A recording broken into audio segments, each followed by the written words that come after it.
মাসে বেড়েছে 1000 টাকা, তাতে কি সংসার চলে? সিভিক ভলেন্টিয়ারদের আসলে লাভের কিছুই হয়নি। গর্জে উঠলেন বিশিষ্ট এক সাংবাদিক। দয়া করছেন, ভিক্ষা দিচ্ছেন, 1000 টাকা দিয়ে সিভিক ভলেন্টিয়ারদের সাথে ঠিক হচ্ছে না। অথচ রোদে জলে পুলিশদের পাশাপাশি তাদেরই এগিয়ে যেতে হয়।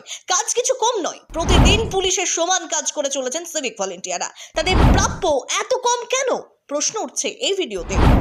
প্রথমত শারীরিক কসরত, কিন্তু সেই প্রশিক্ষণের পাশাপাশি মূলত আইনের পাঠ সেই সঙ্গে শেখানো হয়। কিভাবে আচার ব্যবহার করতে হবে, কথাবার্তা বলতে হবে। সাধারণ মানুষ তো বটেই, পুলিশের উচ্চপদস্থ কর্তার সামনে দাঁড়ালে একজন সিভিকের আদব কায়দা কেমন হবে তাও হাতে কলমে শেখানো হয়। রোদে জলে মানুষের বিপদে এরাও এগিয়ে আসে, পুলিশের সাথে সমান তালে কাজ করে। কিন্তু তাদের প্রতি এরকম বৈষম্যতা কেন? 2013 সাল থেকে রাজ্যে সিভিক ভলেন্টিয়ার নিয়োগ শুরু হয়। সেই সময় বলা হয়েছিল আগ্নেয়াস্ত্র তো নয়, এমনকি তাদের হাতে লাঠিও দেওয়া যাবে না, কারণ পুলিশের রিজার্ভ ফোর্সের আওতায় না থাকায় এদের দিয়ে শুধুমাত্র ট্রাফিক নিয়ন্ত্রণে কাজ করানো হবে। সেজন্য জয়েন করার পরে থানা স্তরে মাত্র 15 দিনের জন্য ছোটখাটো বিষয়ে প্রশিক্ষণের পরে কাজে নামিয়ে দেওয়া হয় তাদের। বর্তমানে ধীরে ধীরে এদের কাজের দায়িত্ব বাড়ছে।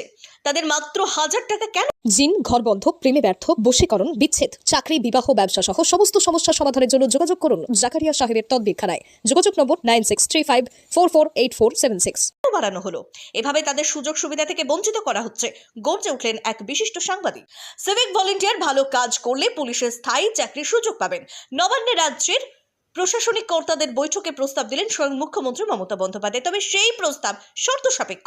এই খবরও শোনা গিয়েছিল, শূন্যপদ থাকতে হবে, সিভিক ভলেন্টিয়ারকে যোগ্য হতে হবে এবং তাদের নাম ঊর্ধ্বতন কর্তৃপক্ষকে সুপারিশ করতে হবে। মূলত এই 3টি শর্ত পূরণ হলে সিভিক ভলেন্টিয়ারদের স্থায়ী চাকরির সম্ভাবনার কথা ভাবছে নবান্ন। স্থায়ী কাজের দাবিতে তাদের আন্দোলন এখনো চলছে। তার মধ্যে মাত্র 1000 টাকা বাড়ানোয় আগুনে কি ঘি ঢালা হলো? তবে সিভিক ভলেন্টিয়ারদের দুঃখ কষ্টের কথা বুঝবে সরকার? প্রশ্ন উঠছে। ব্যুরো রিপোর্ট, খবর 24, যা সত্য তা প্রকাশিত।